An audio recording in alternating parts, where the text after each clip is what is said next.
Nous avons vu la différence qu'il faut bien percevoir entre le savoir philosophique et le savoir scientifique. Nous avons vu que le savoir philosophique a pour objet la réalité, réellement réelle, pour parler comme Platon, c'est-à-dire ce qui fait d'une chose un être. Et nous avons vu que les éléments constitutifs de cet être doivent être considérés comme étant ontologiquement unis et intellectuellement, et seulement intellectuellement, distingués. Nous avons vu que pour la philosophie, ces éléments constitutifs de la réalité substantielle sont la matière et la forme, qui se distinguent aussi à leur tour comme la puissance et l'acte. Et nous avons vu que pour le scientifique, cette distinction entre matière et forme ne vaut plus. Ne vaut plus parce que ce qui intéresse le scientifique, ce n'est pas l'être des choses, c'est ce qui constitue ces choses en tant qu'elles sont observables, explicables, mathématiquement, c'est-à-dire mesurables. Ce qui intéresse le scientifique, c'est le quantifiable, le mesurable. Et à cette fin, il développe des théories hautement mathématisées, en développant d'ailleurs même les mathématiques. Et donc, la nature, qui est à la fois l'objet de la philosophie et l'objet de la science, sera appréhendée diversement. Et nous allons donc aujourd'hui, après avoir effectué cette distinction importante, sur laquelle, dois-je vous dire, tout le monde n'est pas d'accord, puisqu'évidemment, il y a des penseurs, on ne pas les appeler des philosophes, qui confondent science et philosophie, qui s'inspirent de la science pour philosopher. Nous savons même que Descartes offre, sous l'influence de Galilée, l'inventeur des sciences physico-mathématiques, un exemple avec Kant, l'inspiration scientifique pour la philosophie. En vérité, on pourrait remonter plus loin aussi, et même à l'essence du platonisme, pour se rendre compte que les mathématiques, vous le savez, pour Platon, par exemple, sont le modèle de la réflexion philosophique, ou plutôt que le modèle, elles deviendront un modèle, les mathématiques, avec, à vrai dire, avec Descartes, et plus précisément encore avec celui que les Allemands considèrent comme le véritable fondateur de la philosophie moderne, Nicolas de Cuse, sur lequel, vous savez, j'insiste pas mal. Et donc, pour Platon, les mathématiques sont l'intermédiaire qui permet de passer du monde sensible au monde intelligible. Et c'est pourquoi il écrivait à l'entrée de l'académie « Nul n'entre ici s'il n'est géomètre ». Parce que pour entrer dans le monde intelligible, il faut avoir dépouillé le monde sensible de sa sensibilité, de tout ce qui appartient à la matière sensible, pour percevoir cette réalité de manière abstraite, c'est-à-dire en abstrayant, en ne tenant pas compte de tout ce qui est matériel, sensible plus précisément. Nous avons vu que la notion de matière, il faut bien la comprendre. Alors que pour Descartes, les mathématiques sont un modèle du savoir, non un chemin, disons, par lequel il faut passer du monde sensible au monde intelligible, comme chez Platon. Donc il y a des philosophes pour lesquels la science et la réalité en tant que quantifiable et mesurable est la seule façon de réfléchir, de penser, de philosopher, et donc science et philosophie vont ensemble, voire se confondent, et la philosophie elle-même d'ailleurs doit s'aligner sur la connaissance scientifique. Eh bien, puisque nous avons vu maintenant que savoir philosophique et savoir scientifique se distinguent, du moins quant à nous, quant à moi, vous pouvez penser autrement si vous le souhaitez. Après avoir fait cette distinction, nous allons voir ce qui fait qu'elles se rejoignent. Philosophie et science se rejoignent on se dit qu'elles ont le même objet, la nature.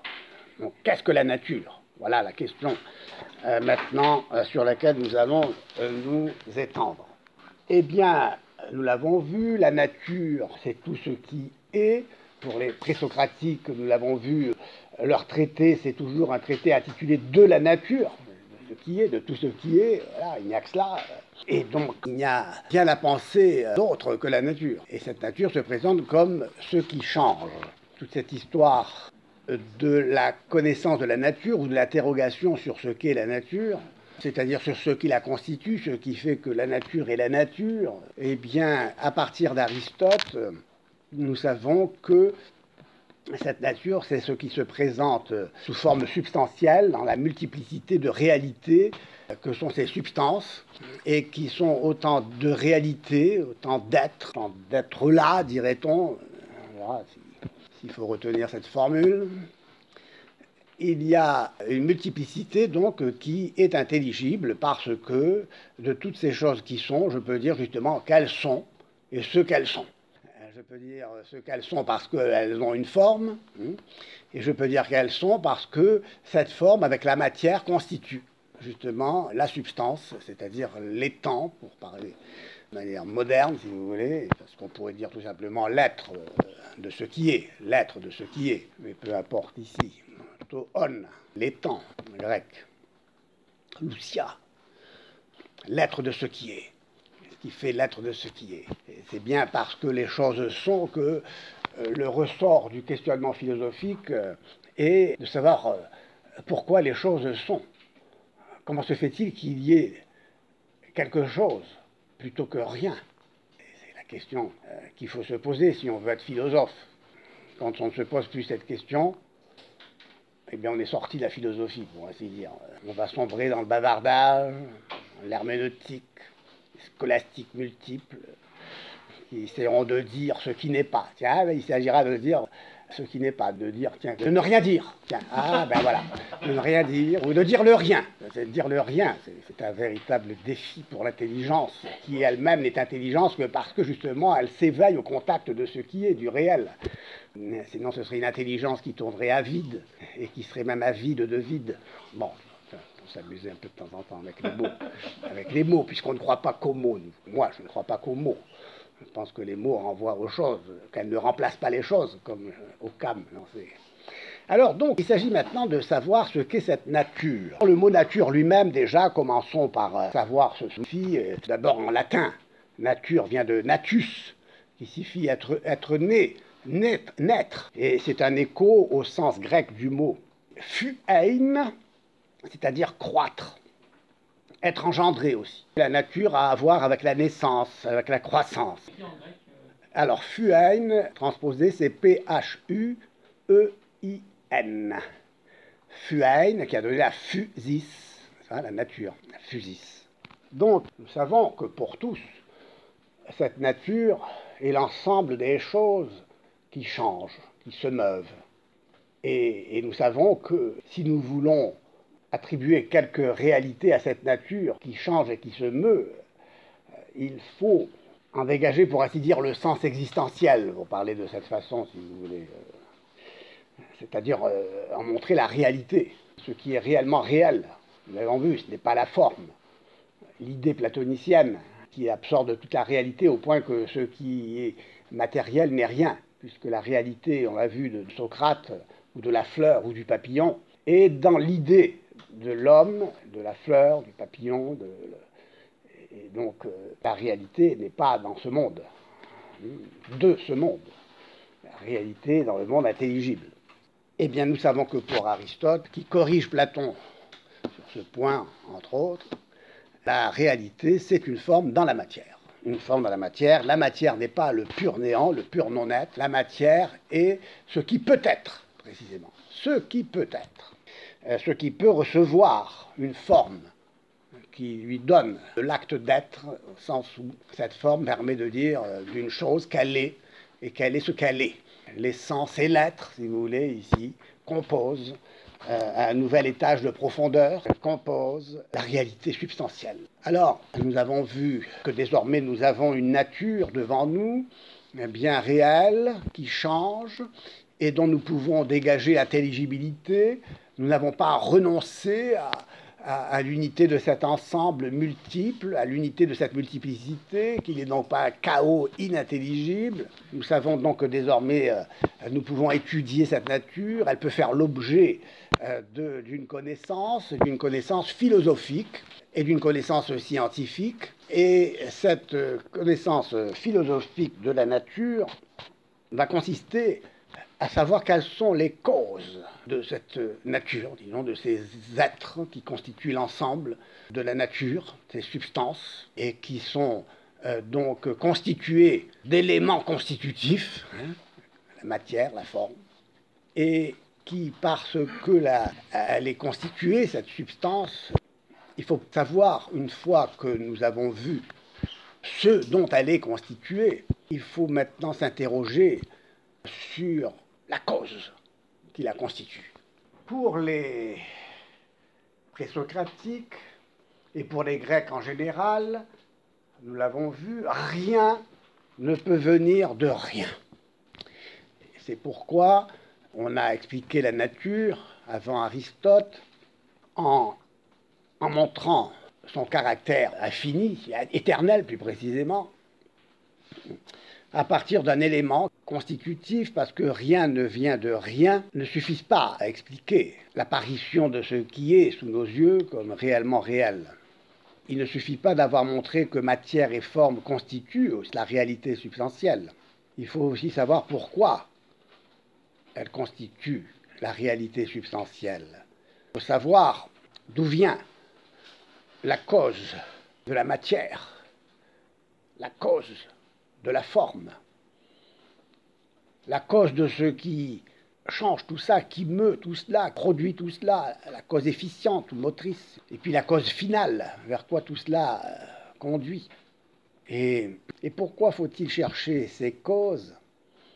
Parce que précisément les réalités substantielles en mouvement qui changent révèlent qu'elles ont en elles un principe de mouvement. Et c'est ce qui va définir l'être naturel, la nature elle-même.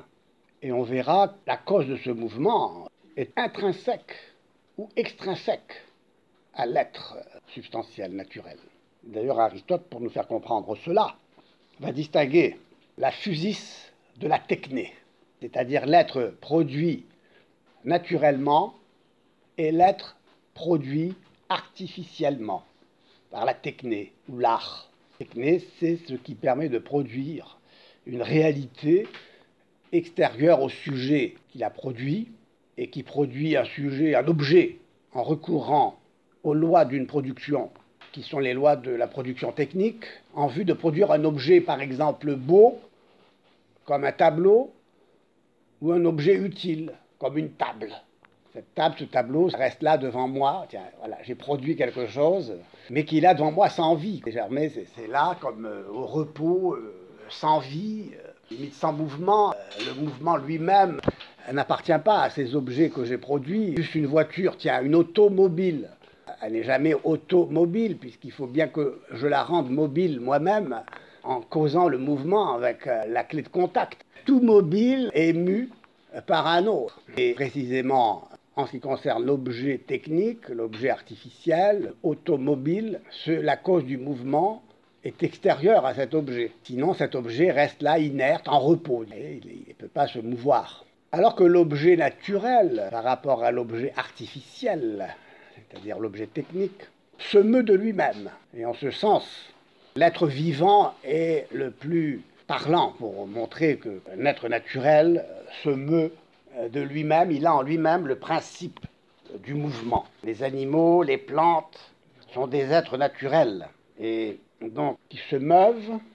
Eh bien, la nature, considérée en tant que nature, c'est ce qui est cause, principe de ce mouvement, comme du repos d'ailleurs, de la chose, de la réalité naturelle. Et ce mouvement est inhérent à la fleur, même d'ailleurs au minéral, comme au végétal, comme à l'animal. On l'a vu hier dans ce film sur les glaciers, tout se meut, même une montagne qui apparaît massivement immobile, immuable. Eh bien non, elle se meut, fuse 1 millimètre par an. Accordons que ça va jusqu'à 2. Tout se meut, tout se meut. Même le minéral, le végétal, l'animal. Alors c'est beaucoup plus visible, évidemment, dans une petite mouche. On voit qu'elle se meut toute seule. Elle nous agace d'ailleurs, à se mouvoir sans notre autorisation. Tout se meut, tout change. Et alors, la cause de ce mouvement, le philosophe de la nature va chercher la cause de ce mouvement. Parce que si rien ne vient de rien, ça veut dire qu'avant qu'il y ait quelque chose, il y avait déjà quelque chose. Ce qui est était avant d'être, c'est quoi ça? Ce qui est était avant d'être, puisque rien ne sort de rien. Donc c'est déjà là. C'est ce qui embarrassait les présocratiques, au point de ne rien comprendre finalement. Et alors donc, si rien ne vient de rien, il faut dire que ce qui est était avant d'être, quoi. Ce qui est encore une autre absurdité, qui a conduit Parménide à dire que tout est un, immobile, immuable, et que donc tout ce qui est, en effet, immuable. On ne peut pas comprendre que ce qui était avant d'être, comment ce qui est pouvait être avant d'être. C'est incompréhensible. Donc il est. Il est au présent depuis toujours, immobile, inchangeable. Héraclite lui dira, ben oui, qui demeure, ce qui est inchangé, inchangeable, dans le fond, c'est ce qui change. Aristote, lui, va dire, il faut accepter que ce qui est était avant d'être. Ce qui est était avant d'être. Seulement, il y a être et être. Il y a ce qui peut être et ce qui est effectivement. Disons, il y a ce qui peut être qui est en puissance. Tiens, voilà un mot qui apparaît avec Aristote. Puissance d'être quelque chose. Et puis, il y a l'acte d'être. Désormais, je pouvais être musicien. Je pouvais être musicien. J'étais pas musicien. Bien maintenant, je le suis. Ah. Donc, c'est bien moi qui pouvais l'être et qui l'est maintenant. Qui pouvait l'être tout à l'heure et qui l'est maintenant. Toti en einai. Quod, quid, erat, esse, ce qui était de l'être en puissance est devenu de l'être en acte. Donc je résous à mon problème de savoir comment, puisque rien ne peut sortir de rien et que donc tout est depuis toujours, et je peux sortir de cette aporie, m'empêcher de penser que quelque chose pouvait être avant d'être, en comprenant maintenant que ce qui était avant d'être, à vrai dire, c'est toujours le même être qui était en puissance. Dans Socrate, Socrate était en puissance de devenir musicien, philosophe. Voilà. Maintenant, il est devenu musicien, philosophe, c'est en puissance. Mais c'est lui, c'est toujours là, il est déjà là, mais en puissance. Attention, être en puissance, c'est être quelque chose déjà, c'est être aliquide, c'est pas encore être aliquares. C'est être quelque chose en puissance, peut-être, mais ce n'est pas une reste déjà actualisée. Parce que matière et forme se sont unies, constituant cette réalité substantielle qu'est le Socrate musicien. Il y a donc ici, dans ce passage de la puissance à l'acte, dans l'être lui-même, deux manières d'être, si l'on veut parler ainsi. L'être se divise en être en puissance et en être en acte. C'est la grande découverte, vous le savez, d'Aristote, appelée à une grande fortune, et à une grande infortune aussi, puisque à partir du moment où la philosophie voudra s'aligner sur la science, la philosophie deviendra la philosophie de la connaissance et même philosophie du langage, puisque désormais ce n'est plus l'être qui éveille l'intelligence spéculative à elle-même, mais c'est la mesure de ce qui est non plus en puissance, même d'être mesuré, mais qui est réduit au quantifiable, à la quantité. On reste au milieu du monde sensible et du monde intelligible, suspendu dans une sorte de non-être qui est mesurable en soi, des mathématiques. Le triangle parfait n'existe pas. Le triangle parfait n'existe que quand je le trace, grâce à des instruments, comme par exemple un cercle que je trace grâce au compas, que j'ai un instrument qui me permet de tracer, de dessiner un cercle parfait. Mais ce cercle parfait, je ne le trouve pas comme ça dans la nature, si vous voulez, la perfection absolue. Mais je ne peux concevoir parfaite que de manière géométrique. Dans la réalité, pas si on trouve des cercles parfaits, moi, si on trouve des cailloux parfaitement ronds, par exemple, cailloux ronds parfaitement ronds, on devra l'avoir soi-même poli, produit, à la lumière d'ailleurs d'un modèle, du modèle d'un cercle parfait, d'une sphère parfaite que j'aurais moi-même conçu selon un modèle mathématique. Et j'aurais donc produit alors un ballon de football parfaitement rond. C'est important, parce que si un ballon de football n'est pas parfaitement rond, je ne vous dis pas les dégâts, et les procès, etc. Donc, vous voyez que la réalité mathématique, comme toujours, résout bien des problèmes, évidemment, mais elle ne résout pas le problème de l'être. L'être naturel, la réalité naturelle qui est toujours en mouvement et en changement, se définit comme ce qui est en mouvement. La nature, c'est l'ens mobile, l'être en mouvement. Voilà ce qui nous permet maintenant de parler de la nature. La nature, c'est l'être en mouvement. Et toute la question sera de savoir quelle est la nature de ce mouvement. La science va mesurer le mouvement parfaitement, et toujours d'ailleurs de manière toujours plus parfaite, avec des instruments toujours plus performants. Là, maintenant, pour gagner le 100 mètres, dans le fond, c'est pas que le coureur va plus vite, c'est que le chronomètre va plus dans le détail. Le coureur, le champion des 100 mètres, à un certain moment, l'homme atteindra sa limite. Il n'ira jamais plus vite que ce qu'il peut. Mais alors, qu'est-ce qu'il nous restera à faire pour déterminer qui est le champion? Eh bien, non pas les jambes du coureur, mais les aiguilles du chronomètre. Parce qu'au moins, je pourrais tellement distinguer un minimum de seconde, ou un millième de seconde. Voilà, je ne peux pas mieux faire. Vous voyez, le coureur ne peut pas mieux faire. Comme ça, l'homme, c'est l'homme. Il n'arrivera jamais à voler sans cette machine volante de notre ami marseillais. C'est une machine qu'il a à voler. Ce sera une machine qui l'aidera peut-être à aller plus vite, comme grâce au transhumanisme, par exemple. On peut rêver, tiens, voilà, un corps nouveau, un corps transhumain, surhumain. On va pouvoir aller plus vite, encore plus vite. Mais à vrai dire, humainement, naturellement, j'atteindrai un seuil. Et la seule façon de pouvoir continuer de gagner de l'argent en organisant des Jeux Olympiques, c'est le vrai champion, ce sera le chronomètre. Le vrai champion, ce sera le chronomètre qui sera arrivé à distinguer un millième de seconde d'un autre. Donc les champions futurs, eh bien, ils auront du souci à se faire. Ils ne vont jamais à dépasser les limites humaines, imposées par la nature physique. Donc, quelle est la cause du mouvement? Quelle est la cause du mouvement? Quelle est la nature du mouvement, plus précisément? Parce que si je dis que un être naturel est lui-même la cause de son propre mouvement, il s'est mis lui-même en mouvement. L'automobile, elle, ne s'est pas mise elle-même en mouvement. L'automobile n'est pas mise en mouvement. Il a fallu que j'allume le contact. Un petit animal, mon petit chat, petit chien, n'est pas mis en mouvement lui-même, il est en mouvement. C'est pas lui-même qui s'est mis en mouvement. Non. Ah, mais seulement, il est maître de son mouvement. D'ailleurs, nous-mêmes, nous sommes peut-être plus maîtres du mouvement d'un chien. Si nous décidons de lever notre bras, tiens, ben on le lève. C'est extraordinaire. Je lève mon bras, tiens, il reste levé. Tiens, je décide de le baisser. Ah, il se baisse. Tiens, mais c'est quoi ce mouvement dont j'ai la maîtrise? Je décide. Le mouvement. Un chien, une mouche est agité, mise en mouvement par l'instinct. Mais en tout cas, le mouvement a toujours une cause extrinsèque. Tout ce qui est mu, c'est la formule consacrée, est mu par un autre. Voilà exactement ce qu'il faut dire. Tout ce qui est mu par un autre. Il n'y a pas d'auto-mouvement, un mouvement qui se mette lui-même en mouvement sans être causé, sans que ce mouvement soit causé par une cause motrice, précisément. Et vous le savez, nous y reviendrons, Aristote va chercher la cause de ce mouvement dans un mouvement qui soit lui-même la cause de son propre mouvement, à condition que ce moteur lui-même ne soit pas causé. Il faut que ce mouvement lui-même ne soit pas causé, sinon on irait à l'infini. Un mouvement causé par un autre mouvement, qui met en mouvement un autre mouvement, ça me conduirait à l'infini, et ce serait donc, ça deviendrait inintelligible. Donc ce mouvement causé par un autre mouvement, ce n'est pas une explication, parce que je ne peux pas remonter ainsi à l'infini. Il faut que j'arrive donc à une cause du mouvement qui ne soit pas elle-même mise en mouvement, et qui soit cause de tout mouvement.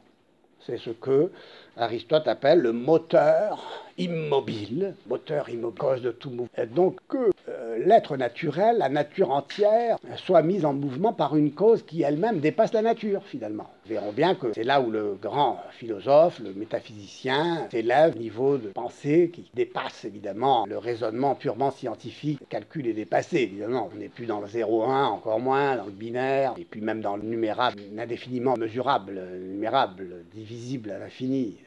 Donc ce moteur immobile, cause de tout mouvement, va conduire Aristote à cette pensée qui se pense, n'est-ce pas? Cette pensée qui se pense dans l'immobilité d'un acte de pensée qui est l'intelligence divine, évidemment, l'intelligence divine, qui est la plénitude de l'acte de penser, et plus précisément d'intelliger, l'intelliger, qui embrasse donc tout ce qui est en l'intelligent aussi, cause de tout ce qui est intelligible et intelligé. Donc, cet acte d'intelliger, de la pensée qui se pense, la noésis, noéséos, en grec, c'est toujours beau de le dire en grec, cet acte de pensée, cet acte pur de pensée, qui est pur parce qu'il n'est pas mêlé de potentialité, il n'est pas en puissance de penser, d'intelliger, il ne devient pas. Ce qui est en puissance et qui passe à l'acte, c'est l'être naturel changeant, en mouvement. Et d'ailleurs, c'est ce qui va définir le mouvement lui-même, l'acte de ce qui passe de la puissance à l'acte. Voilà le mouvement, le changement. Et donc il ne peut pas y avoir de changement dans l'intellect pur, intellection, pur intelligé, acte pur d'intelliger, qui est Dieu lui-même, pour parler théologiquement, même si le nom de Dieu ici n'apparaît pas nécessairement. Et cet acte d'intelliger, acte pur, aura encore ses limites quand on comprendra que ce n'est pas l'acte d'intelliger qui est l'acte ultime finalement, mais l'acte d'être. L'acte d'être, l'actus essendi, acte pur d'être, tel que va le développer saint Thomas plus tard. Et donc ceci est très important. Ici, nous avons pu comprendre comment le mouvement peut s'expliquer comme passage de la puissance à l'acte dans un univers où rien ne vient de rien et où donc ce qui est avant d'être ne peut l'être qu'en étant en puissance avant de passer à l'acte, et que tout ce passage de la puissance à l'acte définit le mouvement lui-même, qui définit la nature elle-même, qui définit l'univers entier.